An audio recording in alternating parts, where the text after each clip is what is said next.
Finally, I get to talk about a movie I actually wanted to see. So, on March 15th, 2019, I finally got to see How to Train Your Dragon: The Hidden World, and it was decent?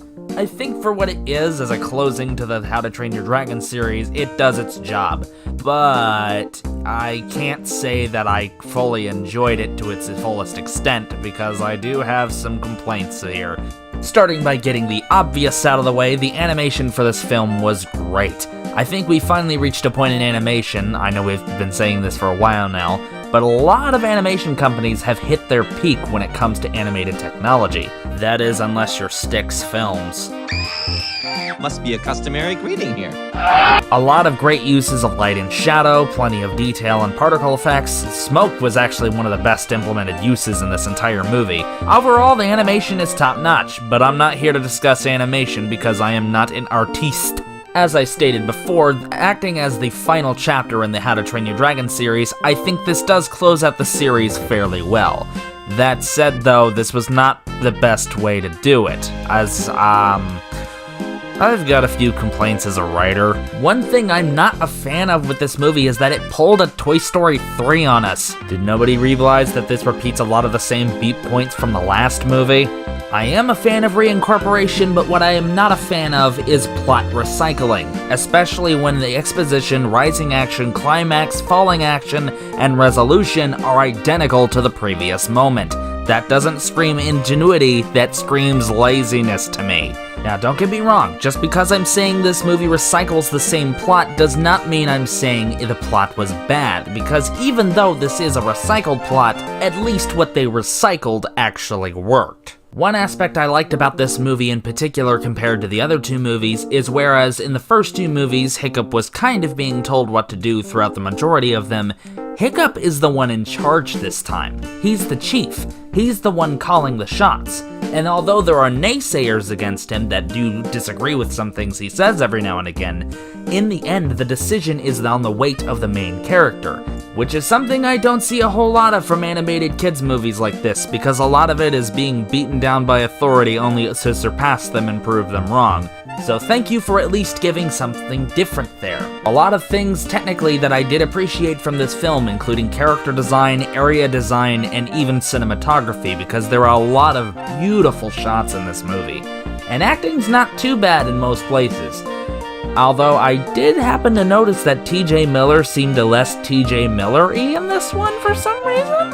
Mainly because Justin Rupel, I don't know how to pronounce that, Justin R. was the one who voiced Tough Nut this time, and not T.J. Miller, which means they just ended up recasting him. Well, I mean, that does happen when you falsely report a bomb threat, but I'm not gonna complain about that, because if you put in as little to no T.J. Miller as possible in your movie, then you get a solid thumbs up from me, buddy. My complaint more comes from the characters themselves in this movie.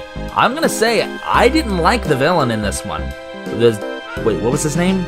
I don't remember his name. I don't remember his name from the movie. Let me look this up. Grimmel? His name is Grimmel. If Grimmel succeeds, there won't be any dragons left. He literally explains in dialogue, "Oh, unlike you, when I found a downed Night Fury, I actually killed it, and that one decision sent me on a path to total dragon hunting." But instead of having any sort of visual storytelling, like maybe recreating the scene from the first movie where Hiccup finds the Night Fury, but this time it's Grimmel and he has to make the decision to kill the Night Fury, we just get him explaining his backstory instead through dialogue. But that's kind of a problem if I couldn't even remember the villain's name by the time the movie was over, because it's been years since I've seen the second movie, but I still remember a villain like Drago Bloodfist.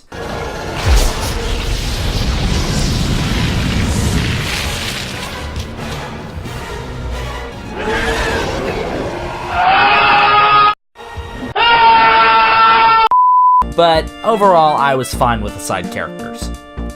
Except this motherfucker right here. This guy has no reason to be in the movie. He does absolutely nothing and contributes nothing to the plot. He stands around, says he's gonna be the chief whenever Hiccup screws up, and hits on Hiccup's mom. Look, I can tolerate having a one-dimensional dragon hunter as your villain, but having a useless MILF hunter as a side character is where I draw the line. But as I said before, I think for the closing to a trilogy, I think it does its job very well. And it's kind of sad for me because this may be the last final true hurrah of DreamWorks as we know it. If you're not aware, NBC Universal ended up buying DreamWorks Animation for $3.8 billion, and Chris Meledandri, head of Universal's Illumination Entertainment, will be overseeing DreamWorks operations henceforth. And you guys will find out soon how I feel about those guys.